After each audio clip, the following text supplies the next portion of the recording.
Kali ini kami punya informasi dari kelima anggota DPR RI yang sebelumnya berstatus nonaktif akhirnya mendengar putusan MKD kemarin dan hasilnya ada yang melanggar etik, ada pula yang dijatuhi sanksi nonaktif.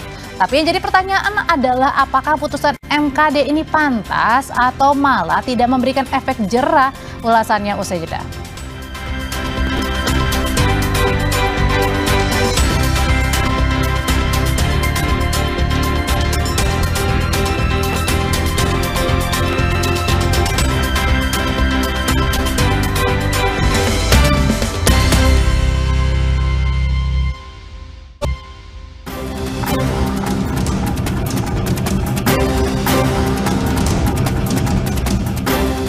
Terbukti melanggar kode etik untuk berhati-hati dalam menyampaikan pendapat serta menjaga perilaku untuk dikedepankannya. Situasi DPR-nya menurut saya kurang lebih mulai sama lagi, ya, sudah seperti kembali ke setelan awal gitu ya. Nah yang kedua, apakah ini akan memberi efek jera? Jelas enggak. Ya pasti kita semua manusia pasti harus belajar. Ya.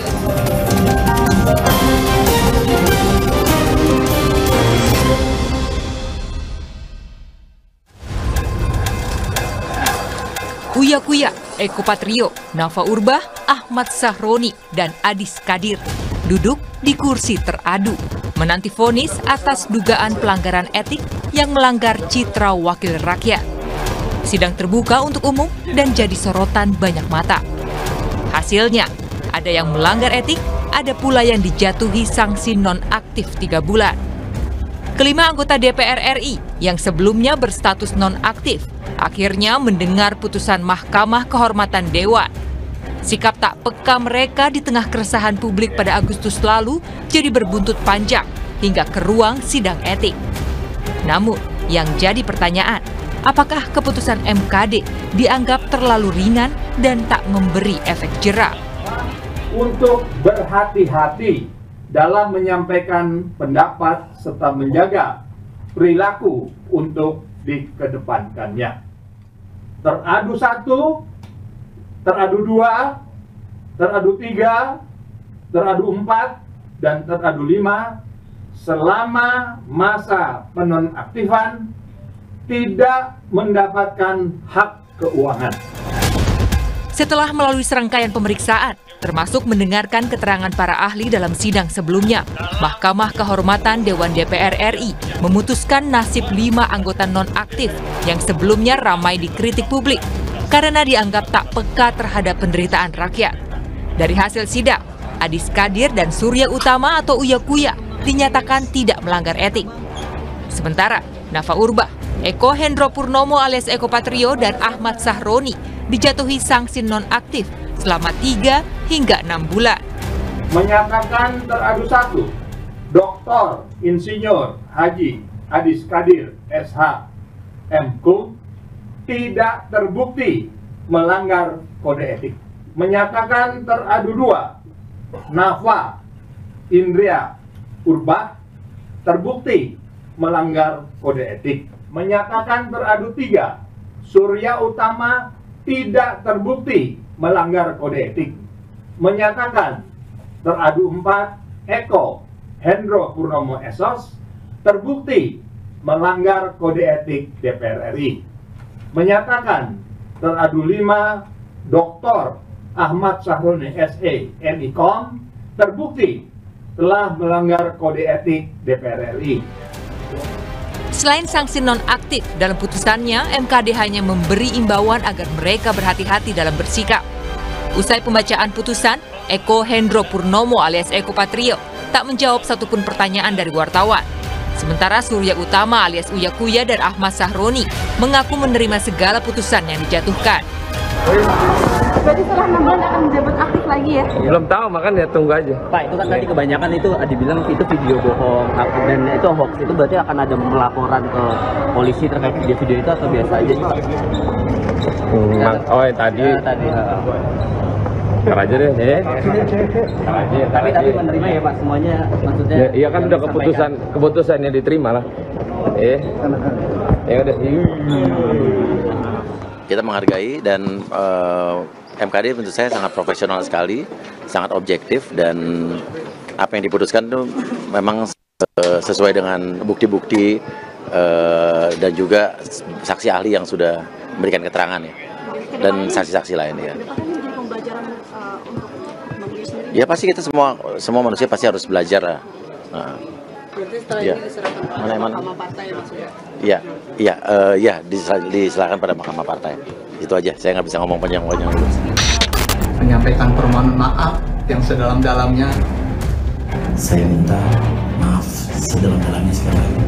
Meminta maaf yang sebesar-besarnya atas setiap perkataan yang keluar dari mulut saya.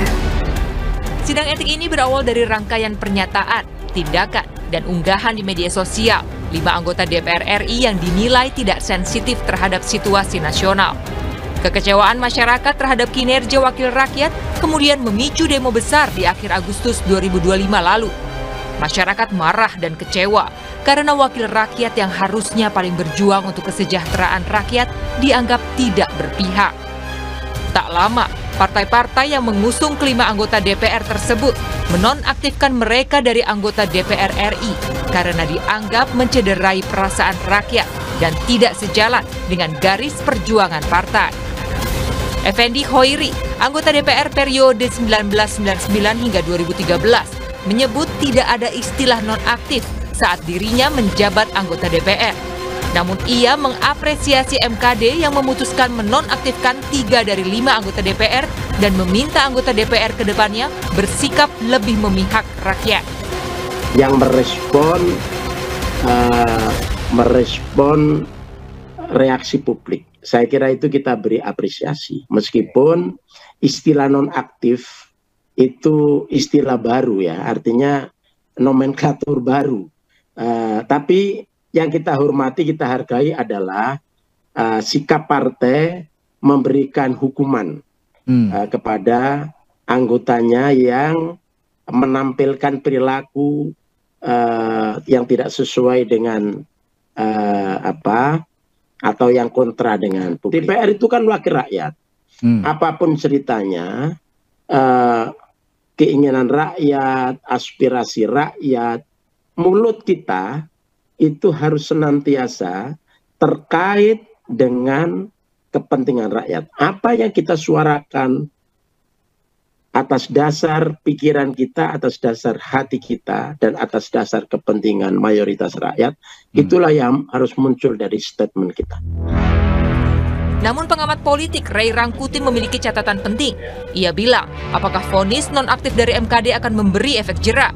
Nah yang kedua, apakah ini akan memberi efek jera? Jelas enggak.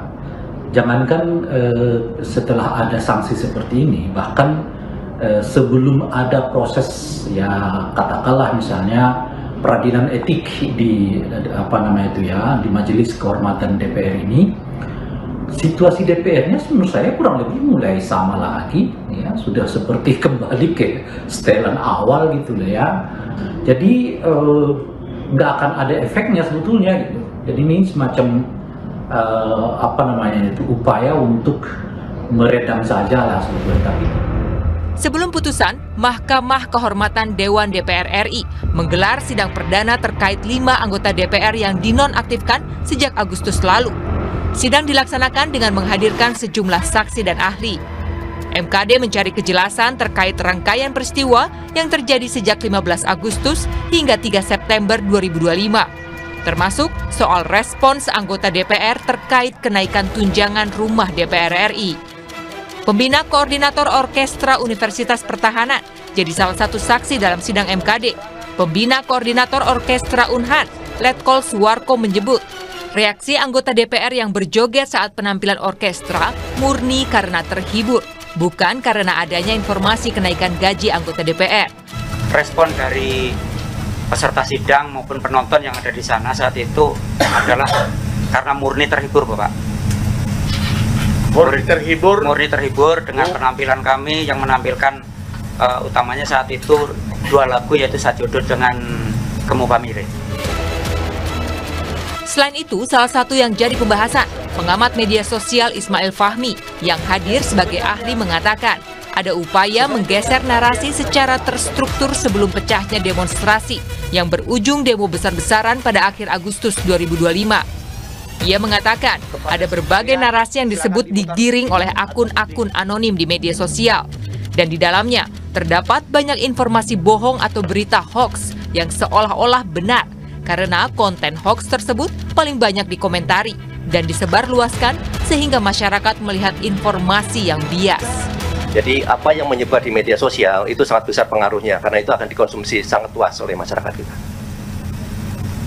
Sekalipun media atau informasi yang disajikan melalui media tersebut tidak benar atau hoax ya? Betul, ini kaitannya tuh dengan adanya bias. Jadi masyarakat kita itu, bahkan sekarang itu ada tren. Yang namanya kebenaran itu bukan yang paling benar menurut data, riset, atau akurasi. Tetapi sering pernyataan, video yang paling banyak dikomentarin, banyak di-like, banyak di-share, rame-rame, itu dianggap seperti benar. Ini persepsi ya, ini namanya bias. Ahli lain, Adrianus Meliala, kriminolog dari Universitas Indonesia juga berpendapat yang sama. Kejahatan kebencian yang dipelintir dengan hoax akan semakin memiliki dampak besar. Kemudian dijadikan sebagai satu tidak pidana, tapi sebenarnya sudah ada yang mengusik kita.